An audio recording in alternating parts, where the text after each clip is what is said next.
This morning we're fortunate to have Don Ward with us, Chief Executive of Constructing Excellence. Morning, Don. Good morning, Ed. So, other than just another buzzword, how important do you feel collaboration is for the construction industry of today and the future? Well, it's fundamental to transformation of the industry's delivery process. We've got a major flaw, the major problem in the sector is this disintegration of the whole delivery process from briefing and design through construction, commissioning and into use. And that fragmentation where nobody owns the whole process and the lack of trust and the commercial models, if you like, in that process really create a process which remains horrendously inefficient. I mean, of course I generalise. It's collaboration, particularly as we define constructing excellence, which is key to that, which is a model which balances strong leadership with the relational, behavioural aspects and the hard commercial process issues, and there's a delicate balance between those matters. But if you take that holistic understanding of collaboration, then it is the fundamental transformation which we need to see. Over the past 20 years we've seen various initiatives, partnering, alliancing, now collaboration.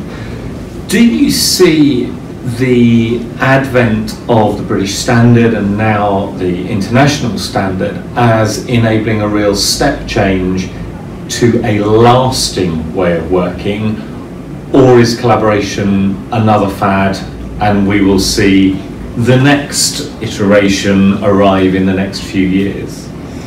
Issue about labels here. You know, in the 90s, thanks to Sir Michael Latham's report and Sir John Egan and so on, the vogue term was partnering.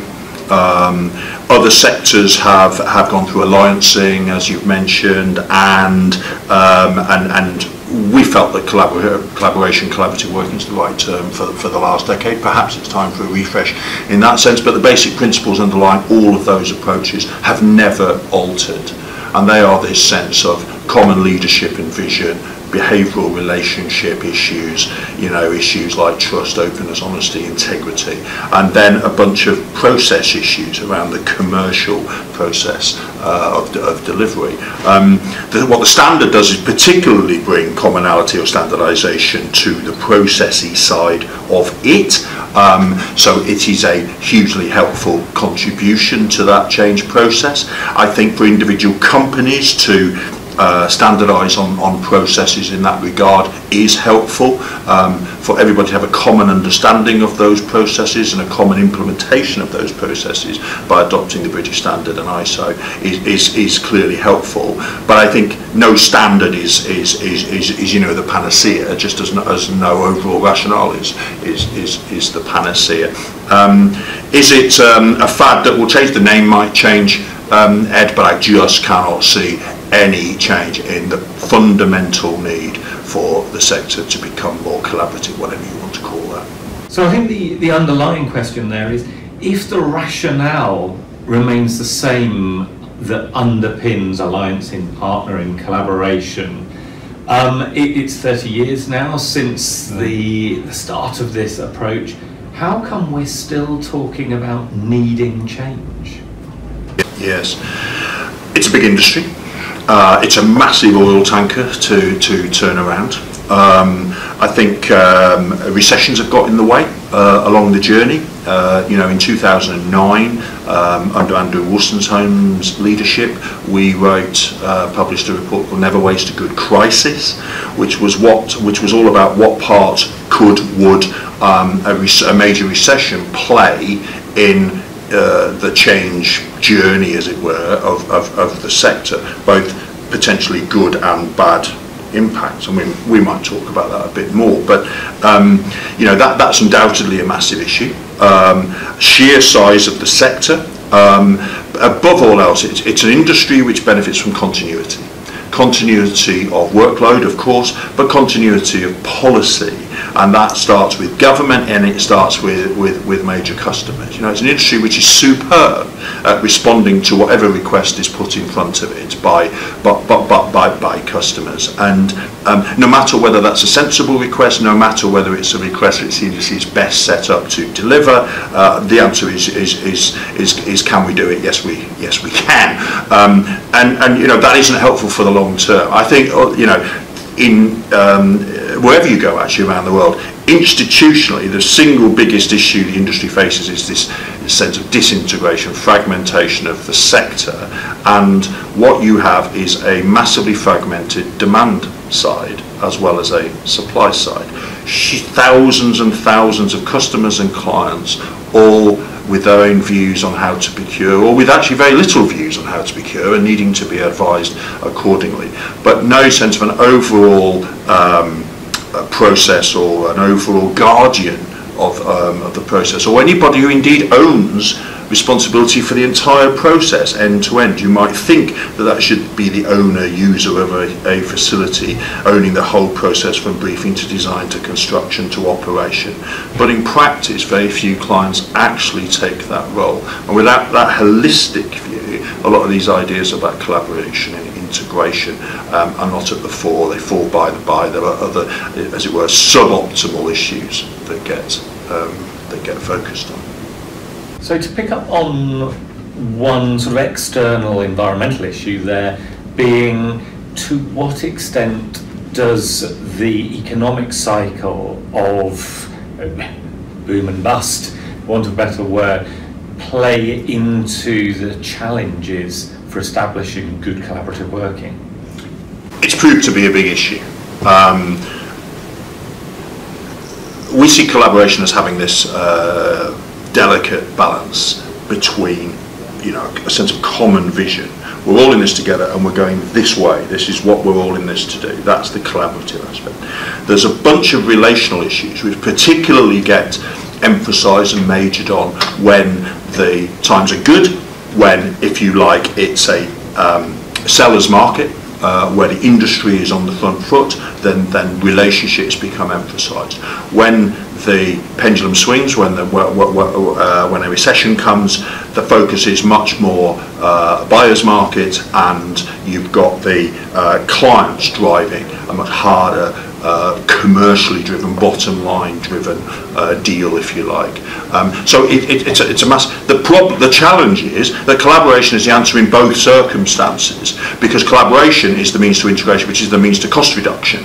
So instead of focusing on reducing your profit by 0.5% based on the measly 2% or whatever of turnover that you currently make, let's focus on the 98% of your cost base, and let's see if we can't work together in a collaborative way, in a way in which you can make more money and I can save all that cost base, that 98% of the current financial figure in a recession. So although it's counterintuitive to many people, in fact collaboration becomes even more, should become even more important in a recession than it is in the good times, where the emphasis is much more on the relationship side. And you know, a corollary of that is where collaboration has proved vulnerable over the long term, over economic cycles, is that too much emphasis on the relationship side and not enough on the commercials, on the cost, on the price, if you like, to the customer, makes you vulnerable.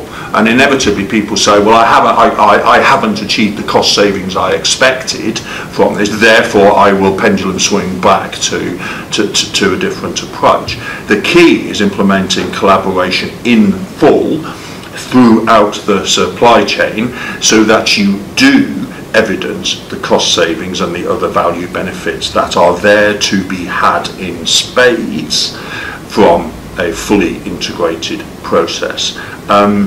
And it naturally will give you the evidence that actually we are delivering you the savings, Mr. or Mrs. Client, that we can evidence that therefore you need to stand by this approach in recession rather than ditch it.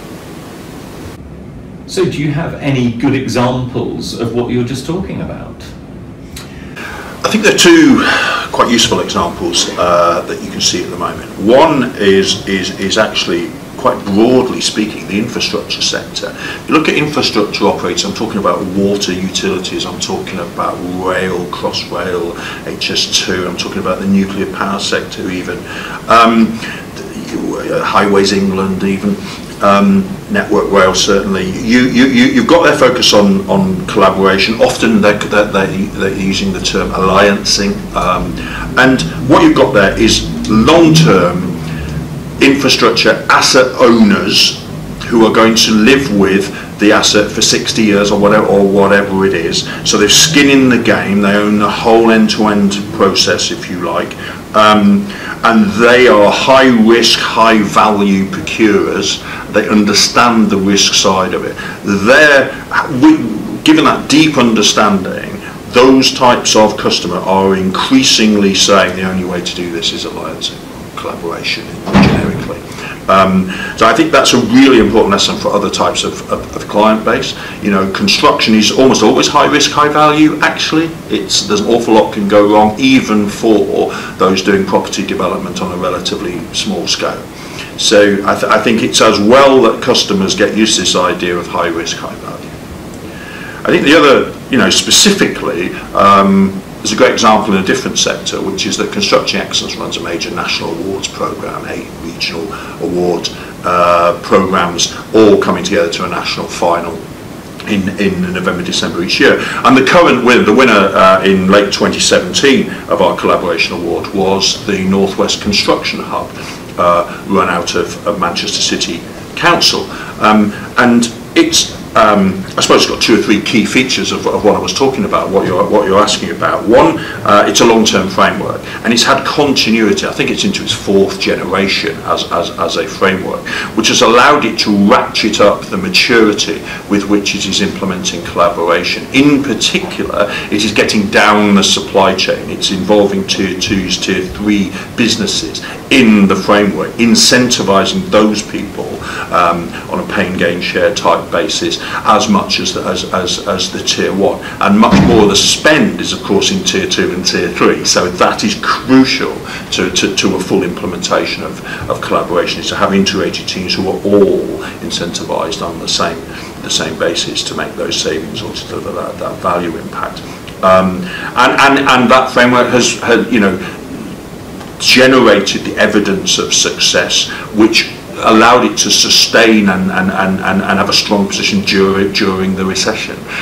So I do think it's a very good example, albeit in a very different sector to infrastructure, because that framework is all about the wider public sector buildings space, if you like.